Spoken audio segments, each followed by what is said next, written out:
Welcome to Elevate Springfield, where we will dive into strategies and stories that help you rise to your full potential. Each episode, we'll talk about how you can take intentional steps to elevate your life and your business while making a meaningful impact on those around you.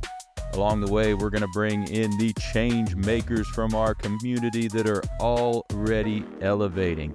We'll bring the actionable strategies, you bring the discipline and follow through, and together we can elevate Springfield. All right, let's go, Springfield. Time to 10X, time to level up. Hey, you are listening to the Elevate Springfield podcast, coming to you from the Big Dog Construction Studio in beautiful downtown Springfield. Robert Ferriell here, certified 10X coach, speaker, and mentor, here to bring you actionable strategies. You bring the discipline and follow through, and together we're going to elevate Springfield. Well, hey, you are listening to the Wellness Upgrade on Elevate Springfield, where we're going to bring you specific strategies to help elevate your health and wellness. Hey, if you're not elevating your health and wellness, you're not going to be able to elevate in all other areas. This is the baseline. You know I'm passionate about it, and you know that's why I brought this segment to Elevate Springfield. We want to thank our friends over at Cytokines Karate Club here in Springfield. Sensei Dennis and his team, over 50 years in the Springfield area. Traditional karate, teaching self-discipline, confidence, community. Traditional, powerful, real. That's Cytokines Karate Club here in Springfield. Check them out. ShyudokanKarateSpringfield.com. We're going to get right to our guest after the break. When I first walked into Cytokines Karate Club, I was just looking for a way to get stronger, but what I found was so much more. Here we train in traditional karate, the real stuff, passed down through generations. Every punch, every kata has purpose. I've learned self-discipline, confidence, and how to protect myself, not just in class, but in real life. It's not about being aggressive, it's about being prepared. This is more than a club, it's a way of life. Join us at Cytokines, traditional, powerful, real. Ki-ai! All right, and we are back for another edition of the Wellness Upgrade. Thank you again to Cytokines Karate Club. Familiar face again in the studio, Miss Kyleigh Melvin from the Primitive Prairie. Kyleigh, good to see you. How you doing? I'm doing good. How are you doing? Great. Thank you for coming in. Talking all things holistic medicine, herbs, and all the stuff. So remind everybody what you do. All right. I am a natural wellness practitioner and a clinical herbalist at the Primitive Prairie. All right. So today's topic is immune boosting herbs. Yes. Everybody wants a little better immune system, yes, right? Don't Especially we all, this right? time of year, right? Right. So, this is the time of year. This is a hot topic. Yeah. So let's dig in. Let's talk about it. What are some of those immune boosting herbs? All right. So the most popular by far is elderberry. I don't know how that came about because growing up, I didn't hear about it a lot, but it seems to be all over social media. And about 90% of the time I'm cringing because of the misinformation with it. But we also have Echinacea. Echinacea is a native plant. So it's the purple cone flower. You can take the leaves of that or the roots, but those are the top two. Like if you were going to make something for your immune system, those are the top two by far. Yeah, and elderberries everywhere now. Yes. I mean, gummies and tinctures and tea. And literally everywhere. I'm like, it's literally in people's everywhere. yards and Right. Yeah. So what makes elderberry such a good immune boosting herb? I guess I don't know the properties of all these herbs. What do they do? So the berries are actually toxic if they're not dried. So you need to dry them, and then usually people make elderberry syrup. That's probably the most popular. In the spring, I will harvest the blossoms from them. Those are really good for you too. So what these immune boosting herbs do, when they are called immune boosting, it's because they literally impact your immune system. So what they do is with the elderberry, I'll use that as an example. But because elderberry has been studied now in lab testing, and they have found that it quadruples, or even more than that. They said that at least quadruples your cytokine production in your body. Quadruples? Yes. Wow. Okay. Yes. Okay. So cytokines are these little proteins and they're little messengers. So they're going to activate your immune system, and they're going to say hey, we have an invader. Let's go. We need to attack. Mm-hmm. The issue with that is, first of all, cytokines will lead to inflammation. So if you have an autoimmune disease, you're already having chronic inflammation, this will make you flare up and have it worse. And my thing is, if you look at how the body works, it's telling your immune system to fight. It's sending these little messengers out and saying, let's go. It's go time. If you don't have something to fight, it will start fighting. What is left? Your own tissue. This will lead to inflammation. I actually think people that take elderberry too much, you might be seeing commonalities with people with autoimmune disorder. It'll be a lot of the same symptoms. Really? Yes. Okay. So echinacea, it's the same thing. However, I don't have the lab studies to see how much it increased the cytokine production, but they do. So yeah, you put a post out not too long ago about don't take elderberry every day, and I think a lot of people are like, I thought that's what you did. I thought you take a little bit of it every day. And for my own, I went to some of my favorite little online apothecaries and looked at what their website said, and most of them said every day. And even when you Google something, you have the AI answer at the top that says that. Because I Googled, like, how often should you take elderberry? And it said you could take a teaspoon per day or something. I'm like, no. So if you talk to an herbalist that you trust, like one I trust is like Rosemary Gladstar is a modern one that I just adore. She will tell you the right way to take it as well. So like there's a lot out there that do know the right way, but they're way outnumbered by the TikTok influencers that are showing you how to make elderberry syrup, and they will tell you to take it every day. These influencers, but a herbalist that's put in the work and studied it will tell you. I always say, if you are in a high risk situation, like if I'm going out to visit my in-laws and I'm going to be on a plane in December, I might take my elderberry that week and be like, you know what I do? I want my body on attack. Pump here a little bit. Yeah. Say you go to Thanksgiving next week, and while you're there, you watch somebody like hack right on the turkey, and you're like, you might take a little then, but otherwise, first sign of illness. Sometimes you get that achiness coming on. You're like, oh man, something's brewing. It will definitely, in my opinion, do I need like air quotes somewhere so nobody comes at? But it will, in my opinion, lessen the duration of a viral illness because it is boosting that cytokine production. It is putting your body in a heightened state to go. So there's a time and a place. It is useful. It's wonderful.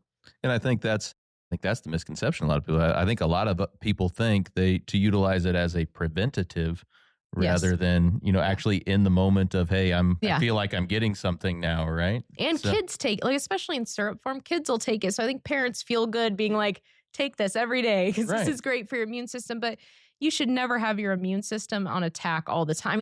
Your immune system is confused. You're having chronic inflammation. So why would you want your body in a heightened state of that all the time? Right. So they're fighting with nobody to fight, kind of. Exactly. And it's going to turn on. And just cytokines do lead to inflammation.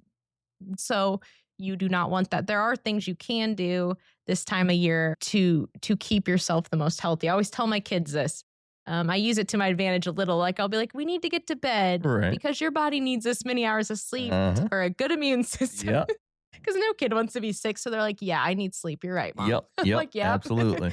But sleep, as adults, let's make sure we get 7 hours when we can. Eating good food, that healthy gut microbiome is going to help your immune system since most of your immune system's in your gut. I always say exercise. I mean, that is so good for your body systems. Exercise, get your workout in. Fire cider is a great thing to take for your gut and immune system. And that is what we call as herbalists a tonic. So it's like a daily tonic. It's safe to take every day. I recommend that for people that because people will say, then what can I take? If you really want to feel like you're taking something that's easy, it's not easy for some people because they're like, I hate the vinegar, but take that every day and that'll set you up for success. Right. So you can still take things that help. So if it's if it's officially a tonic, yes, that's okay to take on daily basis. Depending on for the most part. Yeah, it gets hard because a lot of people are into herbal medicine now and they kind of just throw that on. Oh yeah. So whatever it is, that's my... Yeah, I call that a tonic because it's like an old world, and they want to, it sounds cool. More of a marketing term. A lot of herbalists will say that's daily. So I guess to go back to the kitchen herbs, something you can take. I think my memory tincture, I call a memory tonic because it has kitchen herbs in it that are safe to take every day. So I try to differentiate my own things, like my allergy tonic. instead of allergy tinctures. So I try to put it on things to remind myself, hey, this is something somebody can take every day. Are there any other ones like the elderberry thing where there's a misconception out there of when and how much they should take? Are there any other big ones out there? Ashwagandha. Okay. Yeah. Ashwagandha. I had a feeling that one might be it. Yeah. Yeah. Because there are so many herbs you can take long term to de-stress that are a lot better. But ashwagandha, they say you should not take more than 3 months at a time. Okay. So that's one that will stress me. If I have somebody ordering it too many times from me, I'll be like, can we take a break? That's I'll right. actually. And they'll that's be like, yeah, 8 sure. months in a row here. Yeah, I've had that happen where I'm like, or I'll just tell them like, hey, just so you know, well, you're welcome to research. I love telling people to research. Don't do it on TikTok, please. Right. You can do your own research, but I feel like this is not a long-term herb. But that's the biggest one that I'm like, no. Mm-hmm. But for the most part, there's a lot of them I like to use that you can use long-term. Okay. So between elderberry and echinacea, when it comes to these immune boosting herbs, are there certain times where elderberry is a little better and certain times where echinacea is a little better? I mean, is that a thing, or are they kind of mix and match a little bit? It's hard because in a world where you want to like see the science backing up stuff, elderberry has just been far more studied with all the vitamin C in it and the content of it and what levels they found. I am a huge fan of echinacea, though. I put it a lot in my stuff for cold and flu, my respiratory teas. So I think they're pretty neck and neck with immunity, though. Mm-hmm. I have not seen anything saying one is far superior. Elderberries, because they have to be dehydrated, are harder to use. Oh, okay. They're not going to be as strong as what echinacea would be in a tincture with alcohol or in a tea that you're brewing. They're not going to be so I think echinacea would be stronger in those uses, unless you're making elderberry syrup. Because then, of course, as you know, you cook it down and you're getting more of its use out of it. So I think it might depend on how you're preparing it, really. Okay. More than if one's stronger than the other. Sure. So, I mean, that makes me think like on the business side of things, like if you're selling that, it seems like it'd be a better process to do the echinacea than the elderberry as well. I use it a lot more often. Mm-hmm. Yeah. Any other ones other than those two? No, those are my go-to. People will use dandelion for immune boosting, but when you're talking like powerhouses, those are the two people go to and should watch out taking the most. Tell us again all the products that you have that either have elderberry or echinacea. Well, I have an elder tincture, an elder tea, and that one tastes good because it's like a fall kind of tea because it's that time of year. I have echinacea in the immunity blend tea too. And then I have, because I'm like, if you're going to do it, let's do it. And then my respiratory tea has echinacea in it. Okay. So I guess on the teas then. Yeah. So say somebody just really loves that elder tea that you have. Yeah. Is that under the same rule? So the rule would still apply to a tea because when I make the elder's immunity tea, it's going to have a powerhouse of immune and it's going to have that echinacea in it. So I would not, and I think I even have elder blossom in it.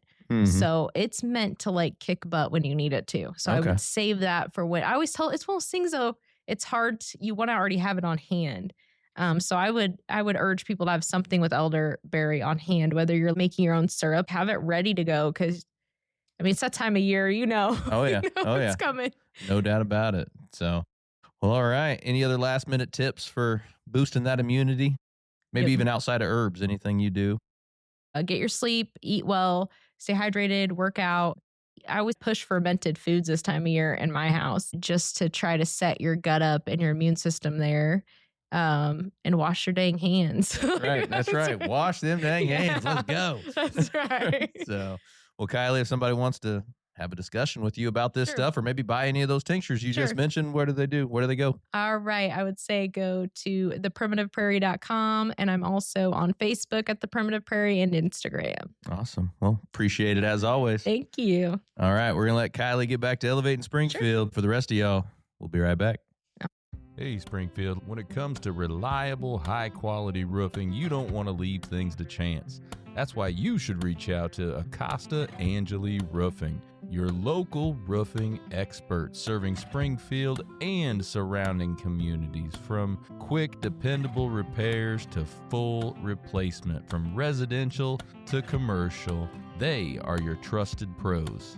Call them today at 217-993-2748 or visit their website to book your free quote and inspection. Don't wait. A little leak now could lead to major damage later. Trust the local experts, protect your home, and get peace of mind with Acosta Angeli Roofing.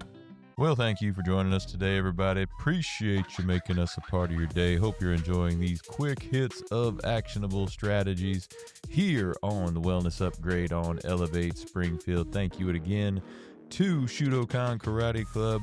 Hey, take what you learned today. You bring the discipline and follow through, and together, that's right, y'all, we're going to elevate Springfield. Be great. Looking for expert tree care with hometown integrity? Look no further than Sangamon Tree Service. They're your trusted local pros, delivering quality workmanship, exceptional customer service, and fair, honest pricing every time.